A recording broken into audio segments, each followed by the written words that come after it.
The first light of morning had yet to break, but the steady flash of blue and red lights outside shattered the stillness of the night.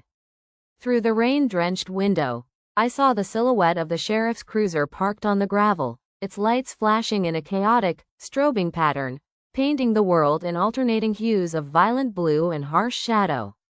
The rain, relentless as it always was here in the Pacific Northwest, hammered against the roof above. Most nights, I found the rhythm soothing, a lullaby of nature. Tonight, however, it felt like the sound of a countdown. Something was coming, and it was inevitable. I stood there, hands steady around the mug of black coffee, watching as the night unfolded below me. The kind of darkness that wraps itself around you like a thick, suffocating blanket. It was nearly 4 a.m., the world outside my window pressing against me with a weight I couldn't escape. But I wasn't afraid. No, this moment was years in the making. And as the rain fell, masking every sound but my own thoughts, I knew the chaos I had set into motion was finally coming to its climax. The young woman below, the one who had spent the last several months dismantling my life, piece by piece, was being led toward the patrol car. I could see her face in the glow of the police lights, her eyes wide and frantic, darting around, searching, as if hoping to find something that would make sense of this. She looked up once, and our eyes met across the distance. For a moment, time stopped. In that brief instant, she saw me, standing tall in the flickering light, the woman she had underestimated for so long. The woman she had thought was weak. I took a slow sip of coffee, savoring the bitterness on my tongue. This moment, it was long overdue. Justice, I believe, is a structure. It doesn't come quickly or easily. No, it's built slowly, layer by layer, on a foundation of undeniable truth. And tonight, the foundation of my truth was finally going to show its strength. I'd spent my life designing structures that stood tall and solid against the elements. The skyscrapers, the libraries, the museums, all the buildings that bore my name, stood like monuments to my mind, my hands, my vision. But this house, this place that I built with my own 2 hands 3 decades ago, was different. It wasn't just stone and steel to me, it was a testament to everything that mattered. It was the place Arthur and I had dreamed of, before he passed 5 years ago. When Arthur died, the house ceased to be just a home. It became my anchor. The beams of cedar that lined the walls weren't just wood, they were memories, each one tied to a moment with him, each knot in the grain a part of the life we'd created together. Now, at 68, I had retired from the firm and spent my days sketching, hiking the trails that wound through my property, and tending to the ferns that Arthur had adored. People told me I was lucky to have peace at my age, that I should enjoy it while I could. But they didn't understand. Solitude was a gift, a choice I made every day. I was never lonely, not really. There was a difference, you see. A person can be alone without feeling lonely, if they've learned how to live with themselves. And I had. My son, Lucas, was my connection to the outside world. He was a photographer, a man with an eye for beauty, and a soul that believed in the good in everyone. He had inherited that trait from Arthur. But like his father, Lucas had a flaw, a dangerous one. He projected his goodness onto everyone, assuming the world would be just as kind to him as he was to others. And that was the flaw that would cost him everything. Then, Chloe came into our lives. She seemed like the perfect match for Lucas, a polished, confident woman with an air of sharp intelligence that matched his own. I should have been happy for him. I wanted him to be happy. But something about Chloe didn't sit right with me. There was something behind her eyes, a coldness I couldn't place. And as soon as I met her, I felt the shift in the air. It wasn't long before I realized that Chloe wasn't just interested in Lucas. No, she wanted more. She wanted everything. It wasn't long before Chloe and Lucas were married. A whirlwind romance that felt more like a business deal than the blossoming of true love. The wedding was small, cold, and modern. Everything about it screamed efficiency, not emotion. I wore a navy suit, smiled for pictures, and kept the worry buried deep beneath my ribs. Lucas was happy, and that's all I told myself I needed to focus on. But something in the way Chloe looked at me during the ceremony, the subtle, almost imperceptible glint in her eyes, unsettled me. She was already calculating. I could see it, and in the months that followed, it only grew worse. She wasn't the woman I had expected. She didn't come to our house to admire the architecture, to appreciate the life that Arthur and I had built. No, Chloe came to evaluate. Everything she said seemed like a compliment, but her eyes were always darting, appraising, measuring. She'd ask about the square footage, the property taxes, the value of every piece of furniture. And when she wasn't inquiring about the practicalities, she was planting seeds of doubt, subtle jabs about the upkeep, about being alone, about the dangers of living out here. One afternoon, she sat at my dining table, the light from the kitchen casting shadows across her sharp features. "It must be hard for you, living here alone," she said, her voice smooth, like she was trying to coax a confession from me. "I mean, I worry about my grandmother. She had a fall last year, you know. She was on the floor for hours before anyone found her. It's just a reality of aging, isn't it? The mind goes before the body." I didn't flinch. I just smiled, my practiced, polite smile that had served me well in boardrooms full of men who thought they knew better. "I'm fine, Chloe. I have my cell phone, and my neighbors just down the ridge are always willing to help if anything happens." But she wasn't listening. No, her mind was already working, turning, planning. Every word she spoke was a carefully crafted layer in a story she was trying to weave around me. And I could feel it. It was like being slowly smothered by a blanket of kindness, one that was soft, but heavy with intention. It wasn't until a few weeks later that I realized what she was really doing. It started subtly, the kind of things you could easily dismiss if you weren't paying attention. A pair of glasses that disappeared, only to be found hours later in a different room. The back door I always locked at night would be wide open in the morning, swinging in the breeze like I hadn't bothered to secure it. At first, I thought it was just age catching up with me. After all, I was 68. Could I be forgetting? Was I slipping, as they all feared? But then I began to notice something else, something more unsettling. The visits. Chloe started coming by during the week when Lucas was away. She'd breeze through the door like she was a part of the house, all smiles and helpfulness. "I brought you some groceries," she'd say, unloading bags of expensive kale and quinoa, things I didn't eat, things I didn't even recognize. "You're probably forgetting to go to the market, right?" I didn't say anything at first. I just watched her, always pretending to be busy, sketching in my studio or walking the trails around the property. But I was aware, and the more I saw of Chloe's carefully constructed act, the more I understood what was happening. One rainy Tuesday, she arrived with an armful of groceries again, her heels clicking against the hardwood. She put down the bags on the kitchen counter with an exaggerated sigh. "I noticed your fridge was looking a little sad last time," she said, unpacking everything like she owned the space. "It's just so easy to forget to go to the market when you're, well, you know, getting older." I didn't reply immediately. My gaze lingered on her for a moment, then shifted to the refrigerator. There was no way I'd forgotten. I went to the market every Saturday. It had been my routine for years. But I couldn't argue with her. Not yet. That night, as the storm raged outside, I pulled out a notebook and began writing down the things that were happening. The missing glasses, the open door, the odd comments Chloe had made. I recorded everything, because if this was what I thought it was, then I needed proof. I needed to be sure. I called Lucas that evening. "Did I ask you what day it was last Sunday?" I asked, keeping my voice casual, though my heart was pounding.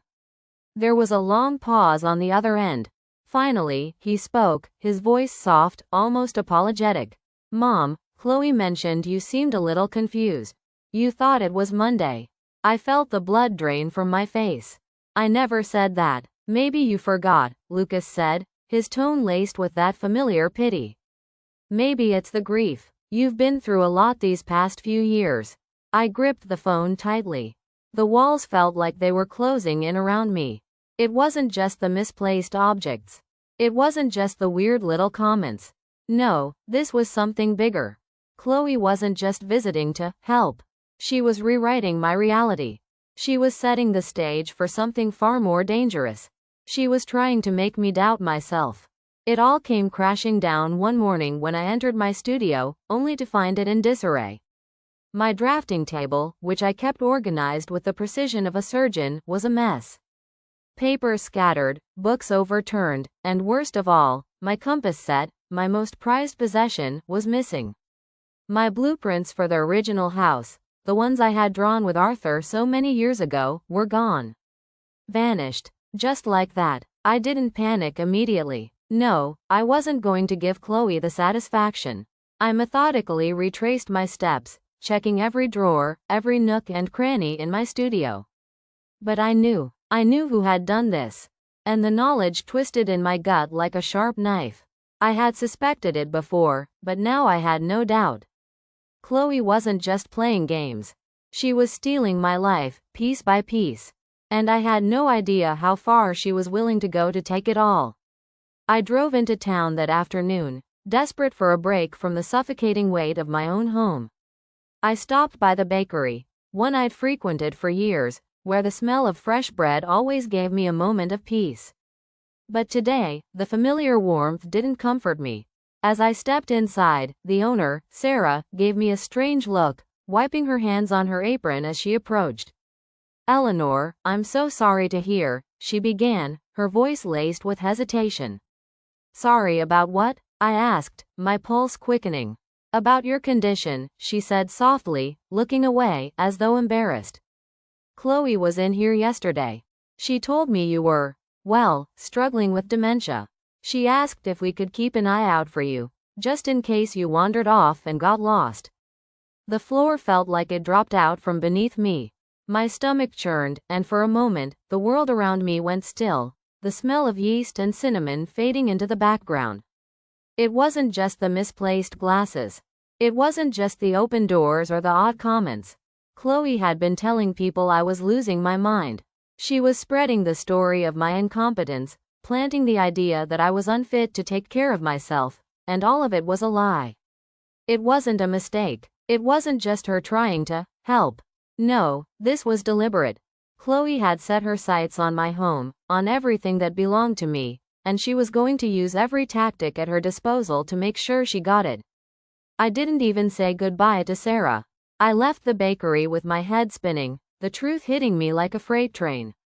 Chloe wasn't just trying to take my house. She was trying to erase me, make me vanish in the eyes of everyone around me. And in that moment, I knew what I had to do. I wasn't going to let her take everything without a fight. No, I would show her what happens when you try to destroy the foundation of a life that's been built over decades. And I would make sure she wouldn't walk away unscathed. I couldn't just confront Chloe, not yet. Not until I had something she couldn't weasel her way out of. I had spent too many years calculating stress points, load paths, and failure points in buildings to let someone like her tear apart my life with nothing but lies and manipulations. The first step was clear. I needed proof. Absolute proof that Chloe was not only undermining me, but stealing from me, trying to strip me of everything I'd worked so hard to build. I called Marcus Thorne, an old friend of Arthur's and an estate attorney with a mind sharper than any steel beam I'd ever worked with. He was 70, cynical, and had seen it all. When he picked up the phone, I didn't waste time with pleasantries. "I need your help," I said. "Chloe's trying to take my home. And I need to make sure she can't." "Sounds like a game of high-stakes chess, Eleanor," Marcus said, his voice gravelly with age. "Tell me what you've got." I explained everything. How she'd started planting seeds of doubt, how she'd been telling people I was losing my mind, how she'd been slowly but surely taking control, inch by inch. "She's trying to get my son to sign over power of attorney. And I know, if she gets that, she'll sell the house and make sure I'm out of the picture." Marcus listened in silence, then let out a long breath. "All right, we need a strategy. But first, we make sure she doesn't know we're onto her." I spent the next few days gathering everything I could. Notes on Chloe's visits, the strange behavior, the missing objects. It was all beginning to add up. But I needed something more substantial, something that would stop her cold. That's when I called in the professionals. I hired a high-end security team from the city, a group who specialized in surveillance systems for tech billionaires. If they could install cameras in million-dollar mansions, they could surely handle my needs. The company set up discreet, high-definition cameras in key areas, hidden in the crown molding, disguised as smoke detectors, nestled in the motion sensors. These cameras weren't just visual, they had audio capabilities and could upload directly to a cloud server that only Marcus and I had access to. When they finished, I stood in the center of my living room, looking up at the hidden lenses that would capture every moment, every word. I was no longer the victim. I was the architect of my own defense, and this house, this sanctuary, was now a fortress. The next step was even more critical. I had to play my part. If I wanted to catch Chloe in the act, I had to make her believe I was slipping. I started pretending. I let my hands shake when I poured tea. I purposefully called her by the wrong name. I dropped the occasional comment about my forgetfulness, letting her think that the facade she had built was working. But all the while, I was gathering her lies, piece by piece. And when the time came, I would be ready. She wouldn't know what hit her. The moment had arrived. I had waited for this. Every move I had made, every lie I'd let Chloe feed me, had led to this moment. My hands were steady as I took a sip of coffee, the rain still falling outside, drumming its rhythm on the roof like an ominous drumroll, building to the final act. I had done everything right. The cameras were in place, the evidence was gathered, and now it was time to watch Chloe's world unravel. It started simply enough. Chloe called me, as usual, with a suggestion that sounded innocent enough. "Eleanor, we've been thinking about you. You've seemed so tired lately. Maybe it's time for a little break. Why don't you go to that lovely spa retreat in Oregon? Lucas and I can look after the house for you. Just rest." It was too easy. She wanted me out of the way. She wanted to finalize whatever plans she'd been making behind my back. I didn't hesitate. "That sounds wonderful, Chloe," I said, feigning exhaustion. "I am so tired." I packed my bag quickly, just as planned. Lucas came by to drive me to the airport, his face pale, his eyes haunted. He knew. Somewhere, deep inside, he knew something was wrong, but he was too tangled in Chloe's web to stop it. As he drove me to the airport, I played the part, smiling weakly, telling him how much I appreciated his concern. But the moment he dropped me off and drove away, I turned around and headed straight for the rental car counter. I wasn't going to Oregon. I was going home. I rented a car and made my way back to the house, but not to the main building. I went to the old caretaker's cabin at the lower end of the property, the one I kept for storage. It was small, out of the way, and it had everything I needed: power, heat, and an internet connection. I set up my command center there, watching the surveillance feeds on my tablet, hidden in the shadows, unseen. For 3 days, I watched. And what I saw made my blood run cold. Chloe moved in the moment I was gone. She brought in appraisers, talked about renovation plans like she already owned the place. The ultimate betrayal. She wasn't just planning to sell the house. She was taking everything, every piece of furniture, every priceless item, everything that wasn't nailed down. And I had the proof. Every word, every action was recorded. I waited for the right moment. On the 4th night, the moving truck arrived. The movers, 3 men, were led into my living room, their boots tracking mud across the hardwood floors. They were going to clear out the art, the antiques, the things I'd treasured for decades. Chloe stood at the door, overseeing it all like a queen inspecting her domain. "Take the painting," she said, pointing to the oil landscape hanging above the mantel, a piece Arthur had bought for our 10th anniversary. "And the rugs. Be careful with that desk, mid-century modern. Worth at least 10 grand. One of the movers hesitated, his face unsure. "Is the owner okay with this? It still looks like someone lives here." Chloe's response was swift and cold. "The owner is incompetent," she snapped. "I have the paperwork. Just move it." That was when I dialed the sheriff. And Marcus. It was time. I drove up the ridge, keeping my headlights off. I parked near the edge of the property and walked the rest of the way in the pouring rain, not caring about the mud seeping into my shoes. I needed to see her face when the walls came crashing down. The sheriff's cruiser arrived in silence, its blue and red lights flashing through the trees. The movers froze, caught in the spotlight. Chloe stormed out onto the porch, her polished demeanor slipping for the first time. She tried to act confident, but I saw the fear creeping into her eyes. "What's going on?" she demanded, her voice sharp, trying to command the situation. "I'm the owner of this property. I have the deed." Sheriff Miller, a man I'd known since high school, stepped out of his cruiser, holding his flashlight in one hand. He didn't look at Chloe at first. "Ma'am," he said, his voice calm, "we received a call about a burglary in progress." "It's not a burglary," Chloe shrieked, her panic rising. "This is my house. I have the deed." She waved the folder in her hands like it was a lifeline. That's when I stepped into the light. I didn't rush. I didn't need to. I walked slowly, my yellow raincoat glowing in the night like a beacon, my head held high. "Hello, Chloe," I said, my voice cutting through the rain, steady and calm. The words hit her like a slap across the face. Her expression faltered. You're supposed to be in Oregon." Her voice cracked. She was scrambling now, trying to recover her composure. "And you were supposed to be a loving daughter-in-law," I replied. The words stung, but I see that was a lie. I glanced at the sheriff, who nodded at me, then at the folder in Chloe's hand. He took the papers from her, his eyes scanning them with deliberate slowness. "This is an interesting set of documents," he said, flashing the light on them.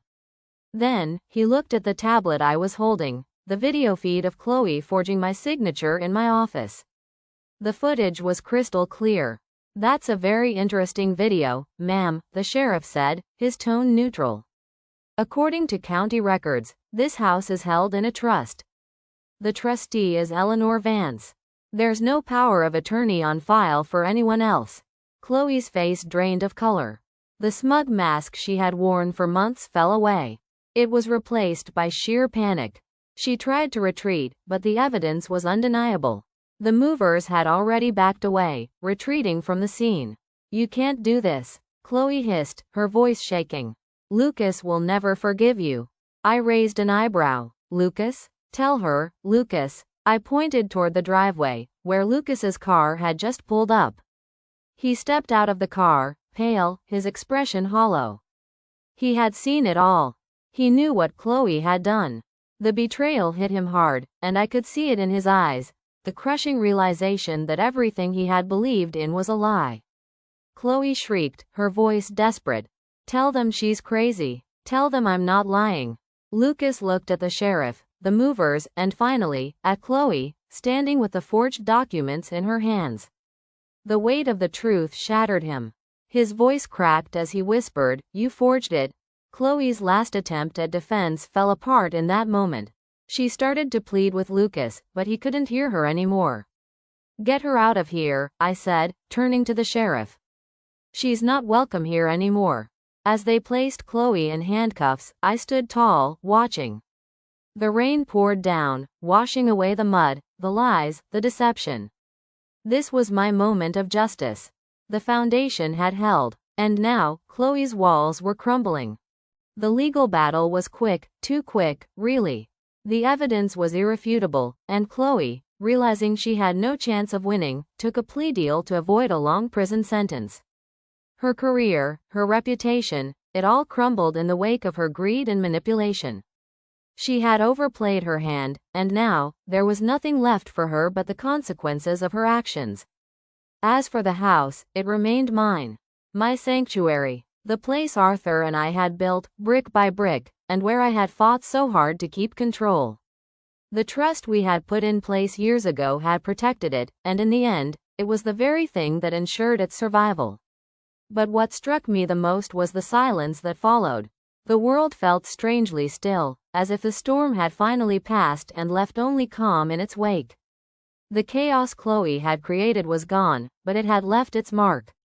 Lucas moved back in with me for a while, though he was different. A ghost of the son I had known, haunted by the betrayal and his own guilt. He apologized more times than I could count, his voice breaking every time. I'm sorry, Mom. I should have seen it. I should have protected you. I never held it against him. I knew he had been deceived, manipulated by someone he trusted. But the truth was, he had a part in this, too. He had let Chloe's influence cloud his judgment, and in doing so, he had almost lost everything: his mother, his home, his foundation. One evening, as we sat by the fire, I watched him closely. He wasn't the same person who had walked out the door just a few months ago, full of innocence and idealism. He was learning now, in his own way, that the world wasn't as simple as he once believed. That love and trust, as vital as they were, couldn't be blindly given. I'm sorry I didn't defend you sooner, he said softly, his hands fidgeting with the hem of his sleeve. I should have known. I should have stood by you. I smiled, a small, knowing smile. You're a builder, Lucas, I said, leaning back in my chair. Just like your father. You want to believe that if you put enough work into something, it will stand. But sometimes, you need to check the foundation first. He looked at me, his eyes wide, as the meaning of my words sank in. He was starting to understand. We didn't talk much about Chloe after that. The damage was done, but we focused on what mattered: the house, the land, and the future. I taught him how to read blueprints properly, how to assess the structural integrity of a project. We repaired the retaining wall in the garden, the one Arthur had designed. The winter passed quietly, with the two of us working side by side. It wasn't perfect, but it was a start. We were rebuilding, just as I had rebuilt this home after Arthur's death. Brick by brick, and with patience, things could be restored. Now, at 69, I stand here, looking out at the house perched on the edge of the cliff. The storms still come, the wind howls through the trees, but the structure holds. It always holds. They say society wants women of a certain age to fade into the background, to shrink and be invisible. But I've learned that silence is not weakness. Patience is not confusion. Just because the world thinks you've reached your end doesn't mean you have to. We are not teardowns. We are not failures. We are fortresses. And when they come for you, trying to tear you down, make sure you have the blueprints ready. Let them try to break themselves against your walls. I stood at the window, watching the first light of dawn break over the sound, casting a golden glow over the water. The rain had stopped, leaving behind a stillness that felt almost sacred. The chaos of the past few months, the betrayal, the lies, the fight, had all led me here, to this moment of quiet. The house was still standing. So was I. At 69, I had built more than just a home. I had built a life. A life full of memories, of love and loss, of mistakes and victories. There were times when I thought everything would crumble, when the weight of age and grief seemed too heavy to bear. But I'd learned something along the way. We are not teardowns. We are not failures. No matter how many times life tries to knock us down, we have the power to stand back up. We have the power to rebuild, brick by brick, and to make sure our foundations are solid. Chloe had underestimated me. She thought I was just an old woman, someone who could be pushed aside, ignored, and forgotten. But she didn't understand the strength that comes from a lifetime of experience. She didn't understand that the older we get, the more we learn to weather the storms, to stand our ground, and to protect what's ours. And that's what I did. I protected everything that mattered: the house, my memories, my dignity. I didn't let anyone tear it down. I built something that would last. I thought of Lucas, now working beside me in the garden, his hands steady as he repaired the retaining wall. He had learned what I always knew. Sometimes, you have to check the foundation first. You have to make sure the ground beneath you is solid before you can build anything worth holding onto. As the sun rose higher, I looked at the blueprints spread out on the kitchen table. The same ones I had retrieved from Chloe's bag before the police took her away. I traced the lines with my fingers, each curve, each corner, each room a part of the life Arthur and I had created. And in that moment, I realized something. I am not a teardown. I am a fortress. To anyone listening, anyone who has ever been underestimated, anyone who has felt like the world is trying to push them aside, Remember this. You are not invisible. You are not a failure. You are stronger than you think. If they come for you, don't shrink away. Stand tall. Make sure you have the blueprints of your life ready, and let them try to break themselves against your walls. I finished my coffee, stood up, and walked to the kitchen. The world outside was still and quiet. The storm finally passed. There was work to be done. A garden to tend, new designs to draft, a life to live. And I would live it, on my terms. Brick by brick, I would rebuild whatever came next.